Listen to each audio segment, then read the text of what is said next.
Hey gang, Pounding Rocks checking in. This is part 3.75, or let's just say part 4 of my daily driver truck that had a head gasket problem, and I'm tearing it down now to see exactly how far the damage, or the extent of the damage on this thing. And I want to show you guys exactly what it looks like when you have a timing chain cover. That's when they say that the chain wears through the cover. This is what we're talking about here. So if you look, before I show you that, I'm going to show you that the actual guide on the slack side guide is supposed to be here. This is one mount here. This is the other mount right here. This guide is completely gone, so it must be, all the plastic must be sitting inside the pan here. But as you can see, as a result, the chain has been riding on the actual fitting, or the actual mounting bolt, and has been cutting into that.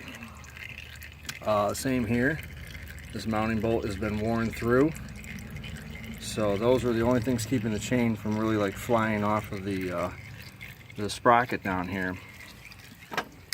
And what happens when that guide is completely gone, this is the tensioner side guide, so you got the piston inside this actual body here, and this is the piston right here. That comes out, and that pushes the this tensioner side of the guide out, and that's what takes up the slack on the chain. If you start your KA24E in the morning and you hear a bad rattle, that's because the either this guide here or this guide here are compromised.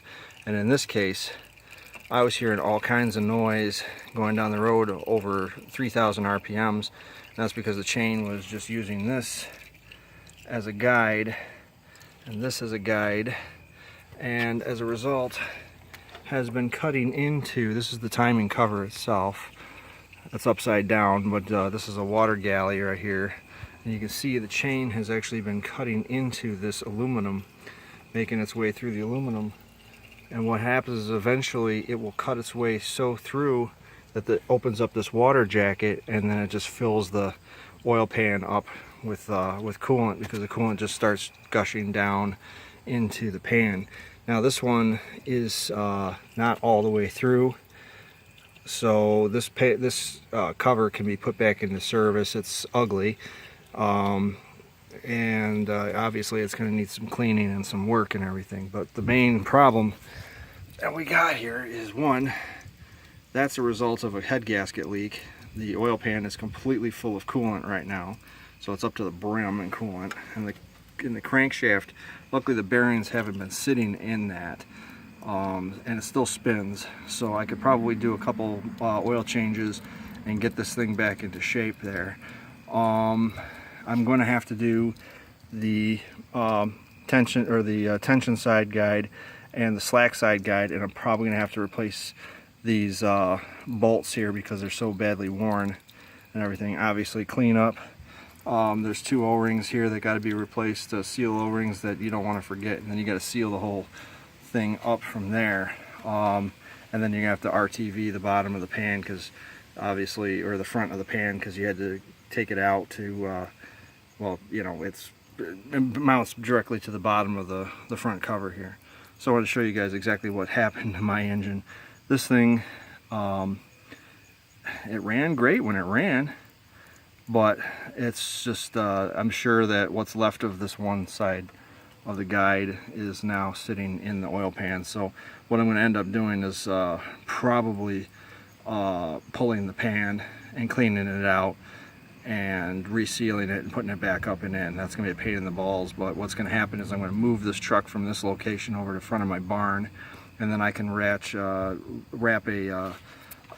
strap around this front cross member, lift the whole truck up, and get it on ramps without having to try and push it up the ramps. So I can lift it up, set it on the ramps, then I can climb underneath, pull all the bolts for the pan, clean the pan, reseal the pan, put it on, and then proceed to do a timing chain job on it.